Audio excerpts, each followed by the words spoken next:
হে everyone, কেমন আছো তোমরা সবাই? আশা করি তোমরা সবাই খুব ভালো আছো আর আমিও ভালো আছি। আবারও একটা রেসিপি ভিডিও নিয়ে চলে এলাম তোমাদের সামনে। একদম ইজি ওয়েতে আজকে একটা ডিমের রেসিপি তোমাদের সাথে শেয়ার করব। খুব তাড়াতাড়ি এই রেসিপিটা হয়ে যায় আর খুব বেশি উপকরণও লাগে না। তো দেখো, দুটো আলু আর দুটো ডিম আমি আগে থেকে সেদ্ধ করে কুচি করে রেখে দিয়েছি, আর এদিকে রয়েছে পেঁয়াজ কুচি আর রসুন বাটা। তাহলে চলো স্টার্ট করে দিই রান্নাটা। কড়াই আমি বসিয়ে দিয়েছি আর এখন দিয়ে দিচ্ছি সর্ষের তেল। এই রান্নাতে অবশ্যই সর্ষের তেলই লাগবে। তো চলো, তেলটা গরম করা হয়ে গেলে তারপরে কিন্তু আমি দিয়ে দেবো এই যে আগে থেকে পেঁয়াজটা কুচিয়ে রেখেছিলাম, সেই পেঁয়াজটাই দিয়ে দেবো।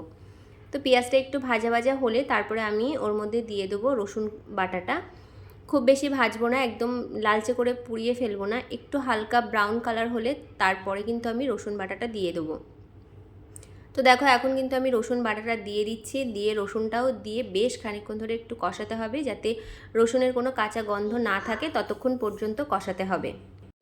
রসুনটা ভালো মতো কষে গেলে তারপরে ড্রাই মশলাগুলো আমি দিতে থাকবো এক এক করে।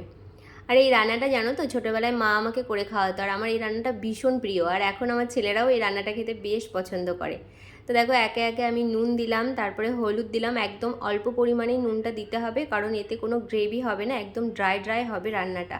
আর গরম ভাতের সাথে এত দারুণ টেস্ট লাগে না, কি বলবো, একবার তোমরা অবশ্যই কিন্তু ট্রাই করে দেখো।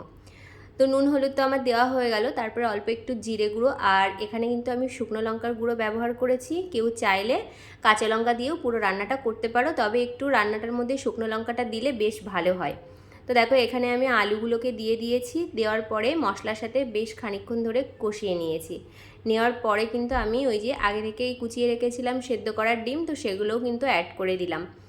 ডিমটা অ্যাড করার পরে না বেশিক্ষণ কিন্তু আর রান্নাটা করা যাবে না, তাহলে কিন্তু ডিমগুলো বেশ শক্ত হয়ে যাবে। তো দেখো, রান্না কিন্তু আমার মোটামুটি হয়েই এসেছে। এই দেখো, দেখতে কেমন হয়েছে তোমরা কিন্তু অবশ্যই কমেন্ট করে জানিও, আর বাড়িতে যদি ট্রাই করো তো অবশ্যই কিন্তু আমাকে লিখে জানাতে ভুলো না। তো আজকের মতো এই ভিডিওটা এখানেই রাখছি। যদি তোমাদের ভালো লাগে অবশ্যই একটা লাইক, কমেন্ট আর শেয়ার করতে কিন্তু ভুলো না আমার ভিডিওটা। দেখা হবে নতুন ভিডিওতে।